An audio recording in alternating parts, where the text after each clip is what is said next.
Y hablando de historia y de lo histórico, y siempre nos da mucho gusto recibir aquí al doctor Meyer, a quien tenemos ahora mismo aquí. Gracias por estar en un día tan importante, doctor. Después del último de 3 debates. ¿Cómo está? Gracias por estar aquí. Buenas tardes. Buenas tardes a ambos y al auditorio. Gracias, doctor. Pues muchas preguntas, todas quizá. La primera que yo le plantearía, doctor, es, siempre ha habido pues momentos como el que estamos viviendo hoy en el que ciertos núcleos intelectuales toman posición y lo han hecho, pero este era un grupo, digamos, pues que se había mantenido sin tomar necesariamente una posición y siempre jugando a estar en el centro, una especie de vaso regulador entre estaban entre Cárdenas y Salinas, por ejemplo, aunque al final siempre tomaban una determinación. Nosotros vimos el anuncio el día de hoy de llamar a votar por el PRIAN, tal cual, hecho por Enrique Krause y Aguilar Camín, y bueno, pues todo el núcleo de gente muy importante, como un evento histórico. ¿Usted cómo lo ve? Pues yo lo veo como algo natural.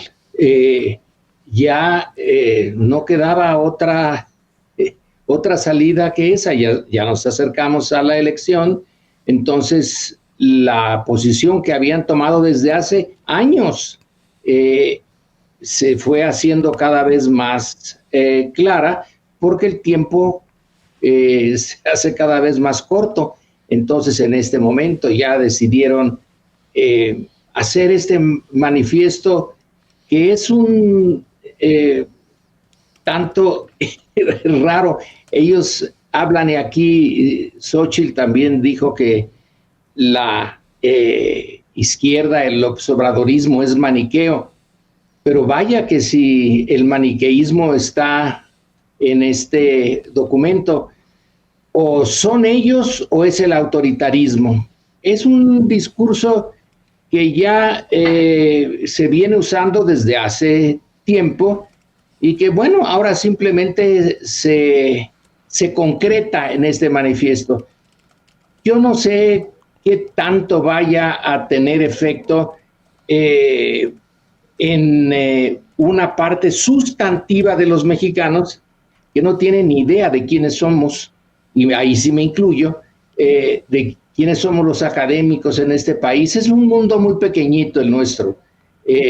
Nos conocemos mucho entre nosotros y bueno, es una élite intelectual que no ha logrado, a mí siempre me apena eso, no ha logrado tener una penetración en el México más real, más cotidiano, el que trabaja no con la mente y las bibliotecas, sino con el trabajo manual y cotidiano y mal pagado desde hace siglos. Entonces, que hagan su manifiesto, pues yo creo que es para sentirse bien ellos. Es como un manifiesto a sí mismos. Eh, Hago mi manifiesto a mí y, hombre, qué bien quedo. Quedo como un personajazo o un grupo de personajes que valientemente nos lanzamos contra el autoritarismo.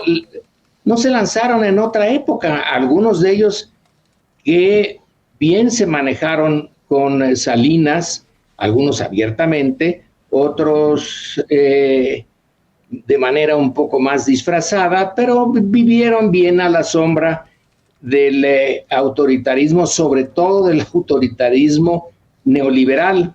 Sí, se desplegaron todas sus luces en ese periodo Y yo creo que sienten, como mucha de la clase media, que creo que se sienten desplazados, además de que han perdido algunos recursos económicos, pero hay otra parte de la clase media que no ha perdido nada económicamente, pero como que la imagen que ellos tenían y que aceptaban es un México bien dividido en segmentos, clases, si no les molesta, dividido en clases en donde ellos no eran la clase alta la mayoría de ellos, pero se codeaban con la clase alta, compartían a veces los mismos lugares, el mismo lenguaje y en fin, era una subcultura, o es una subcultura, que era bien recibida en los círculos gubernamentales, tanto del PRI como del PAN. El PAN original era muy de bibliotecas. Yo alcancé a ver algunas de los panistas viejos. Yo ya no sé si los de ahora tengan biblioteca, pero de los panistas antiguos sí tenían bibliotecas. Y ¿saben qué? Sobre todo en francés. El francés lo dominaban bien. Era en esa Europa clásica. Bueno, ese tipo de sitio de nicho donde se vivía o vivía el mundo intelectual, de repente se ve asaltado por algo que no les agradó, aunque teóricamente debían de estar con ese México mayoritario, porque cuando se escribe la historia de la colonia, del siglo XIX, de la Revolución, bueno, están de acuerdo con los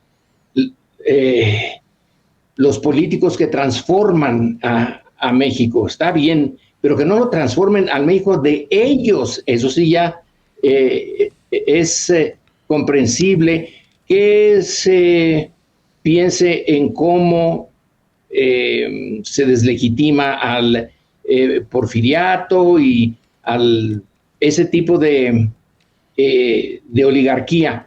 Pero ya cuando llegamos a la actual, que es una oligarquía y que tiene mucho de porfirista, entonces, como ahí están ellos ya muy cerca o de plano metidos, entonces lo ven como una amenaza.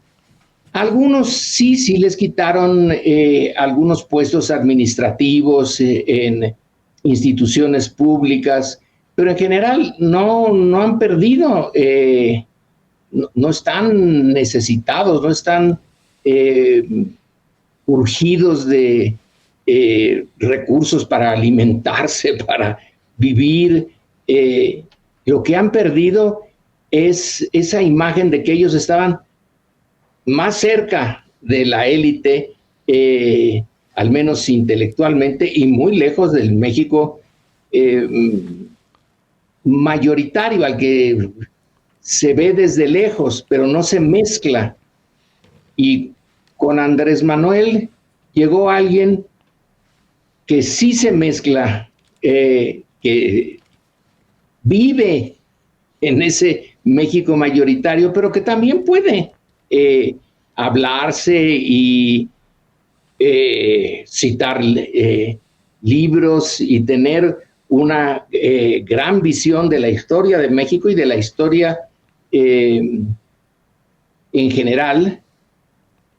Entonces, Andrés Manuel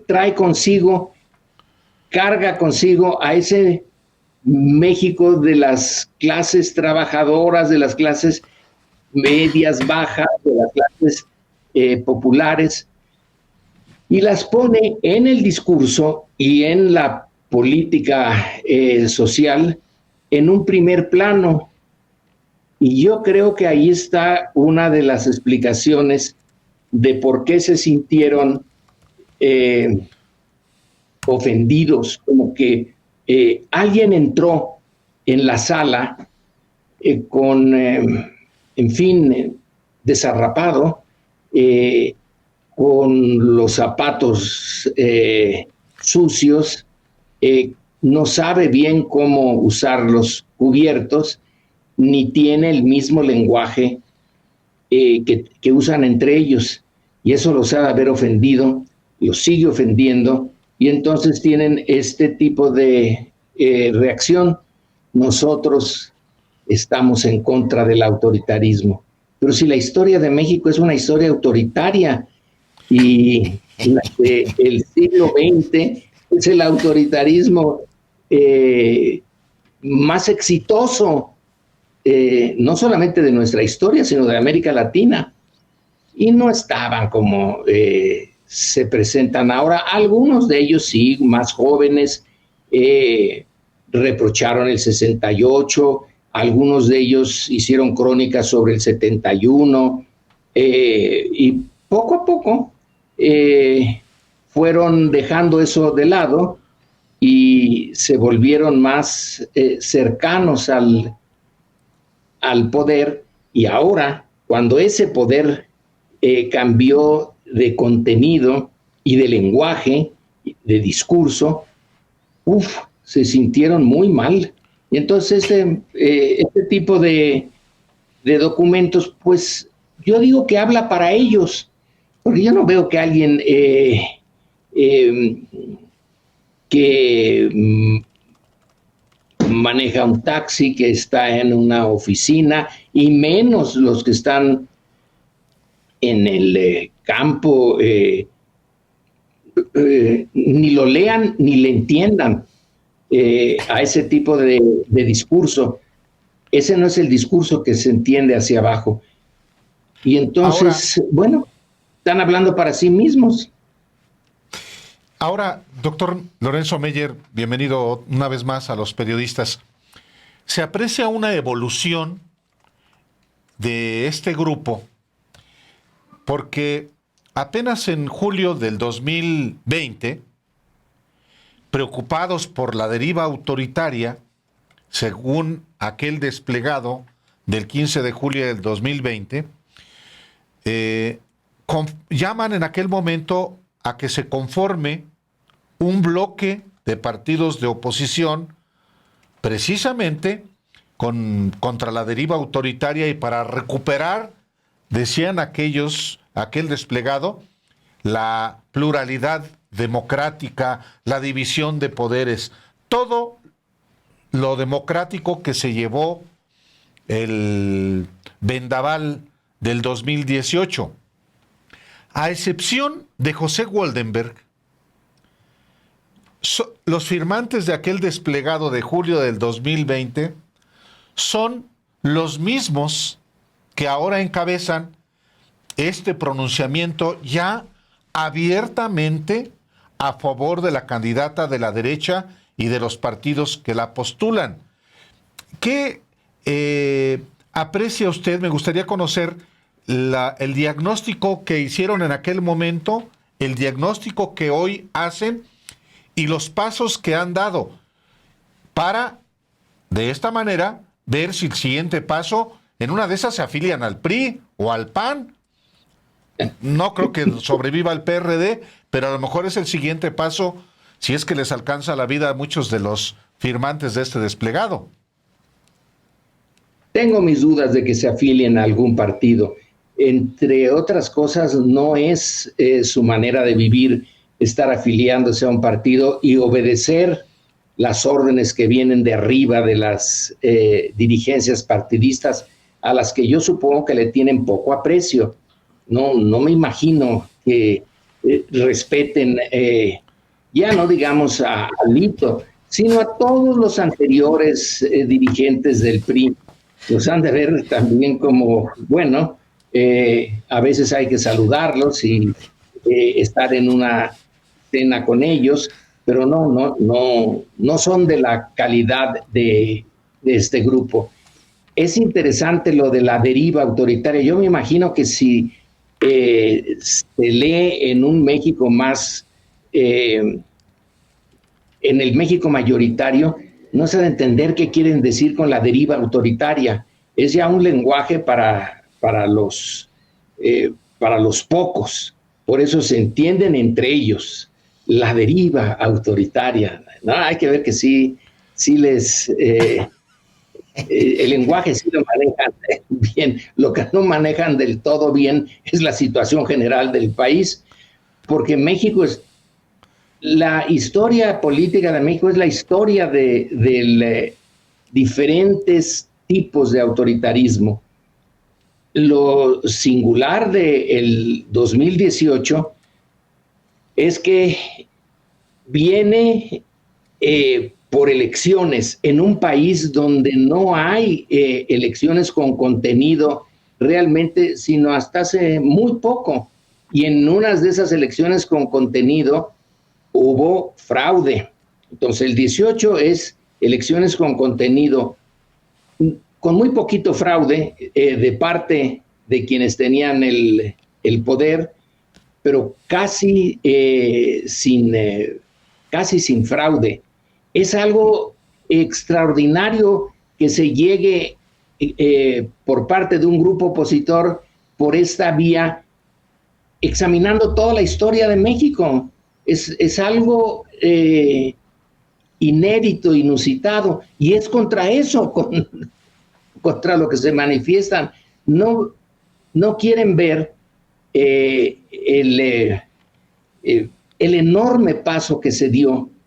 A pesar de ellos, se dio un paso enorme con un tipo de liderazgo que no es el común en el caso mexicano, y que abre una cantidad de posibilidades. Ahora, ese gobierno, el de Andrés Manuel y el proyecto de Claudia, lo que tienen es que tomaron una parte del gobierno en el 2018, pero no todo el aparato del gobierno, bueno, por la división de poderes, y el Poder Judicial es un reducto de lo antiguo.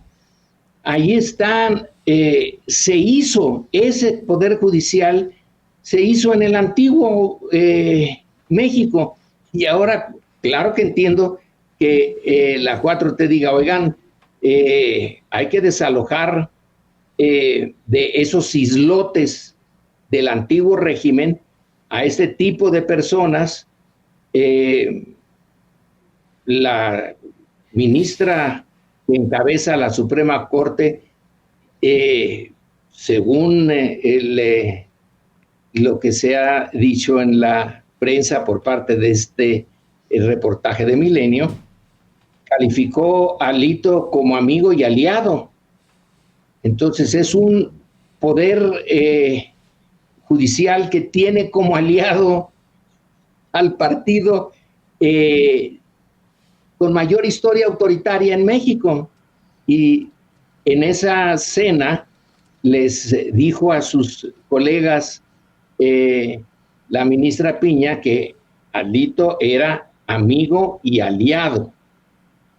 Bueno, eso es lo que sabíamos. Bueno, yo no sabía que era su amigo, pero de que era su aliado, era su aliado. Entonces, la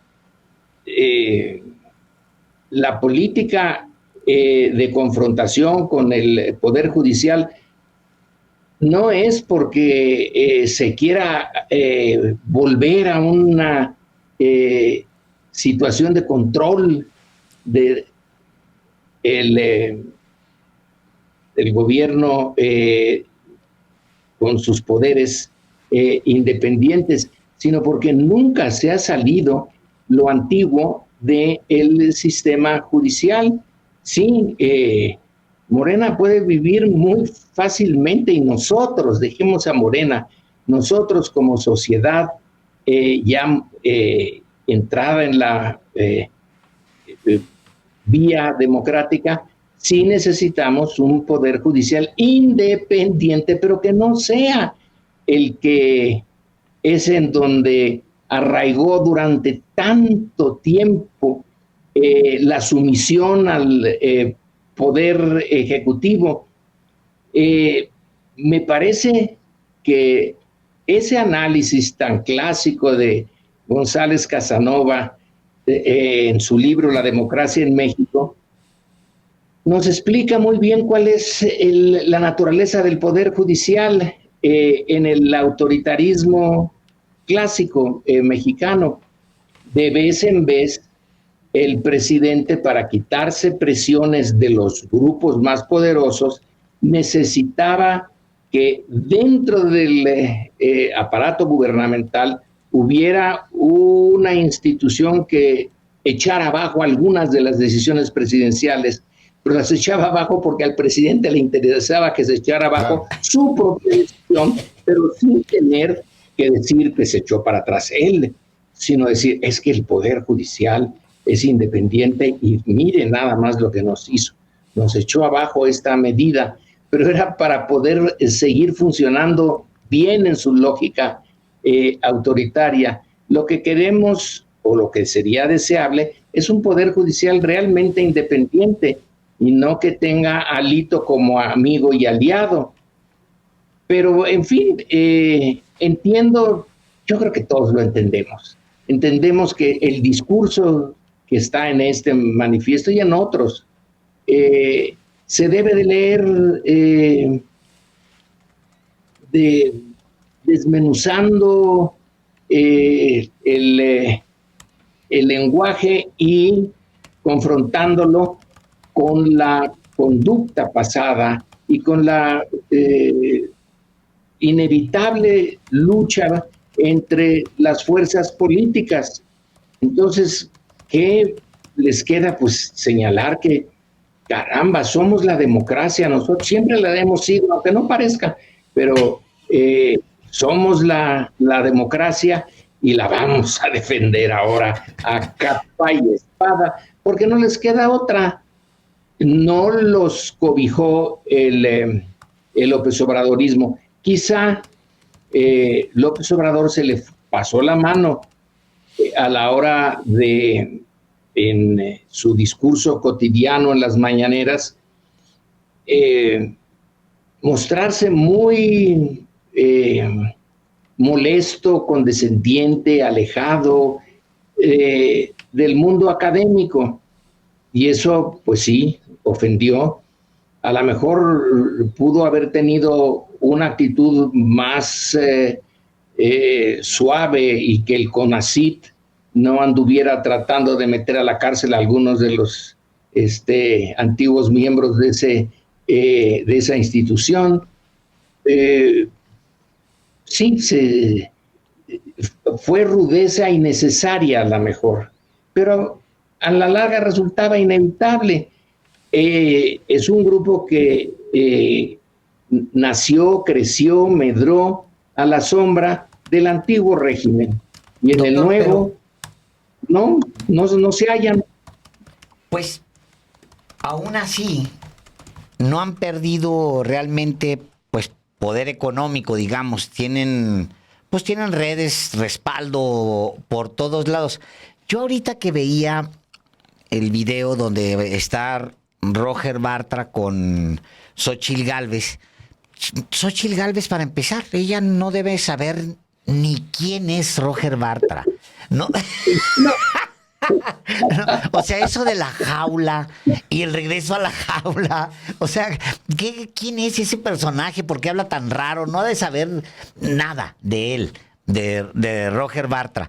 Pero hay una falta de conexión de esos grupos, doctor, con la misma candidata. O sea, no los veo, pues, alguien que pega los chicles abajo de la mesa y que no los veo. En situaciones normales no la invitaban a su casa, pues, para terminar pronto. Y luego no tiene conexión, decía usted, con los líderes de los partidos, pues son los intelectualmente quizá la generación de líderes más no voy a decir una palabra fea, pero sí menos inteligentes, digamos, en mucho tiempo, menos leídos para empezar. No veo a Marco Cortés citando a nadie, que no sea un artículo que leyó y que lo atacaban a él, algo del cártel inmobiliario. Entonces, no tienen conexión con la candidata, no tienen conexión con los partidos, pero hacia abajo tampoco tienen conexión porque no se dedicaron, no construyeron hacia abajo. No. Entonces, el peor de los mundos. Bueno, no el peor, pero decía yo, este tipo de documentos es para ellos mismos, es dándose la razón, se autocalifican, pero lo realmente difícil e importante es hacia abajo. Yo creo que faltó en en decir que no se identifican con los líderes de los partidos, no tienen conexiones, pero sí tienen con la clase media. Es la clase media de la que vienen la mayoría de ellos. Entonces, quizá ahí es donde tenga eco este tipo de discurso, pero no era necesario porque ya la clase media quedó clarito que tiene un aborrecimiento obvio por lo que es Andrés Manuel y la 4T, etcétera. Pero ahí es su mundo. Y no sé más bien qué es lo que pueda hacer Claudia Sheinbaum en la medida que ella viene de ese mundo. Ella es de la academia, de hacer su doctorado, de hacer sus investigaciones, de tener sus alumnos graduados. Viene de ese mundo. Y Xóchitl no viene de ahí. Es casi un accidente que se hayan encontrado. Lo natural sería encontrarse con Claudia. Hablarle a Claudia y Claudia que les hable a ellos, sí se entienden. Pero Xóchitl es, sí, es otra dimensión también de la clase media, pero no de la clase media ilustrada, sino de la otra clase media sin lustre. Y bueno, ¿qué es lo que también puede hacer Claudia frente a ellos? A lo mejor, por un lado, bajarle a su al discurso que los ataca, porque sí, a veces se sentía como que era innecesario por parte de Andrés Manuel darle con algunos de ellos, y salían un día sí y el otro día también en la mañanera y duro con ellos. Era un deporte, es un deporte de Andrés Manuel. Pero bueno, es el reflejo de los coletazos del antiguo régimen, en donde ellos se formaron.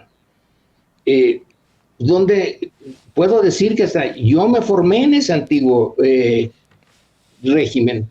No me metí a tener relaciones con la élite política, pero pues sí los conocí, los vi de lejos. Es un nuevo régimen y les está costando mucho trabajo. Algunos de ellos no podrán ya asimilarse al nuevo régimen, otros sí, porque son flexibles. Pero el nuevo régimen va a tener que, pues, ser más comprensivo y no atacarlos innecesariamente. Ahora, pero doctor Lorenzo Meyer, en efecto, usted conoce a muchos de los firmantes de este desplegado. Algunos fueron o son sus amigos. Hay, sin embargo, niveles, digamos, en ese elenco. Llama la atención, a mí me llama la atención dos cosas. Una, este desplegado no es firmado por José Goldenberg. Uno. Dos, y sobre todo, uno de los impulsores de este desplegado, porque es jefe de un grupo, me refiero a Enrique Krause, director de Letras Libres, firma, pero no aparece en la fotografía como si aparece el jefe de otro grupo de firmantes, que es Héctor Aguilar Camín. ¿A qué obedece? Las dos cosas, la ausencia de José Goldenberg como firmante y la ausencia de uno de los firmantes y jefe de uno de los grupos como es Enrique Krause. Realmente no me atrevo a dar una explicación sobre Goldenberg, a quien solo conozco muy superficialmente. No lo sé.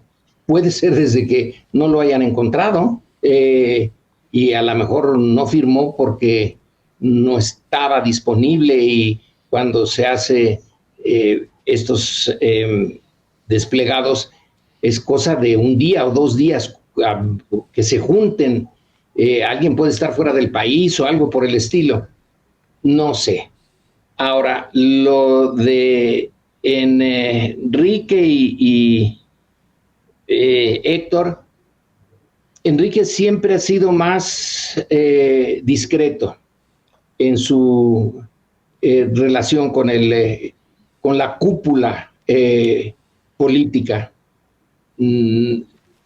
Se mantiene, incluso en esta circunstancia, un tanto fuera de la fotografía. Y Héctor no, Héctor son estilos personales de interactuar en este mundo de los académicos. Yo supongo que es simplemente eso, un estilo personal en donde Enrique toma distancia y Héctor se lanza de lleno a estar al frente de la tropa. Y Enrique, más discreto, guarda su distancia. Pero en fin, el resultado final es que sí, los dos firman y apoyan. Doctor, pues con ganas de preguntarle un montón de cosas, no queremos abusar de su tiempo. Yo por último siempre un gusto tenerlo aquí, tener otra visión muy, muy distinta. Yo le preguntaría, hay un momento de Roger Bartra muy reciente donde él dice que realmente cuando en el futuro se evalúe a la 4T o lo que llaman la 4T, ellos incluso lo usan un poco despectivo, 4T, por ahí, o al López Obradorismo, va a ser mal evaluado porque no tiene un núcleo intelectual que lo respalde, dice Roger Bartra. Lo ve como quizá medio de guaraches y ranchero. Ya ve que no voltea. ¿Usted cómo ve porque sí es cierto que para un régimen pues sí se necesita también una fortaleza y construir narrativas y un pensamiento intelectual robusto detrás? Bueno, el zapatismo de Zapata, aunque también podrían hablar del otro, del neozapatismo, pero el zapatismo de Zapata tiene un peso político enorme y tiene muy poquitos intelectuales, muy poquitos. Así que el otro pareciera casi como un ejército intelectual, pero sin tener tropa. Son puros generales Oiga, ¿y cómo le hacemos para tomar el poder y administrar si todos somos generales? Son tantos soldados aquí. ¿Cómo va a ser evaluado? La evaluación es por la eficacia que tenga, no por los intelectuales que estén en torno a él. Es darse ponerle mucho peso a lo intelectual.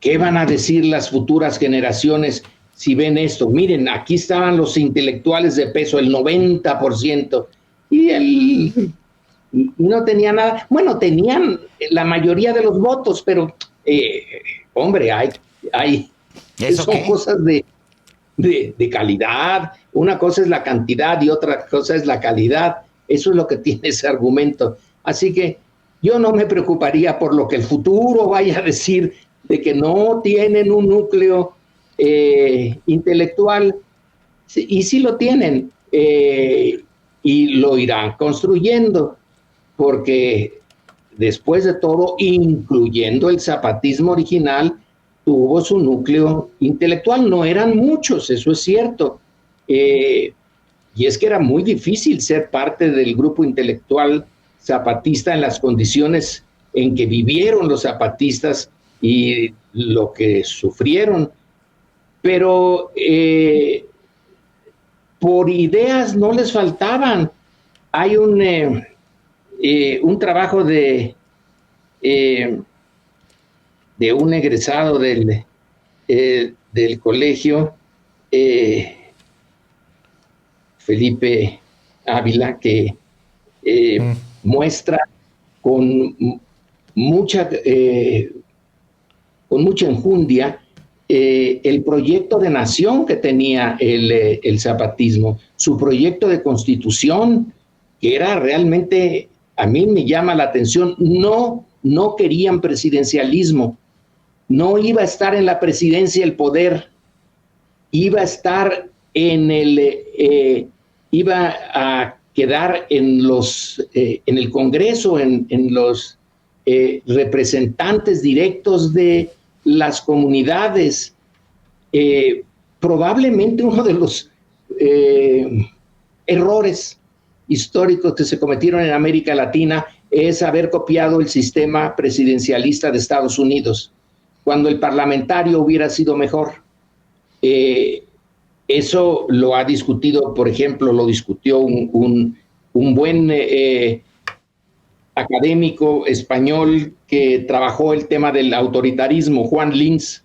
En el momento crítico de principios del siglo XIX, con la independencia encima, se escogió el presidencialismo porque tuvo éxito en Estados Unidos, pero la situación era muy distinta en América Latina y fue un desastre. Y sigue siendo un desastre el presidencialismo aquí. Los zapatistas lo advirtieron y propusieron algo muy inteligente. No tendrían una gran cantidad de intelectuales, pero sí sabía de lo que hablaban. Entonces no se necesita tener muchos. Se necesita saber a dónde se va. Y creo que el proyecto de la 4T sí está claro. Lo que yo no entiendo es el proyecto de Xóchitl. Está llena de intelectuales. Fíjense nada más, le sobran intelectuales. Puede darse el lujo de tener 3-1 en comparación con la 4T. Pero ¿dónde está el proyecto? Proyecto realmente alternativo. No, lo que dice Xóchitl es, no, yo voy a seguir con los programas sociales que ya están aquí, yo voy a mejorar eso, yo voy a mejorar el otro, pero no hay un núcleo de ideas fuertes de las cuales se deriven las políticas que se van a tener en el día a día en caso de que llegara Xóchitl a ser la presidenta y en caso de que llegara a tener a todos estos intelectuales en puestos administrativos y cada quien administrando aquí política agraria y la política obrera, y etcétera. No se ve. Entonces, que no se preocupe, Roger, de qué pueda pasar en el futuro. Eso que no se moleste en eso. Doctor Lorenzo Meyer, muchísimas gracias por la conversación de esta tarde y como siempre aquí es su casa. Aunque Gracias, no le doctor. gusta que lo hablemos de usted, sí. Gracias. Bueno, gracias. ya me acostumbré. Y los veo y hablando de eso, los veo en Radicales. Ahí tienen a dos intelectuales muy jóvenes, muy coherentes, brillantes, no desmerecerían frente a los que ahora apoyan a Xóchitl, tendrían la ventaja de no tener cola que les pisen. Que esa es siempre una buena ventaja. ¿Cómo no? Doctor, muchas gracias. De verdad, muchas gracias. Un abrazo muy grande. Muchas gracias.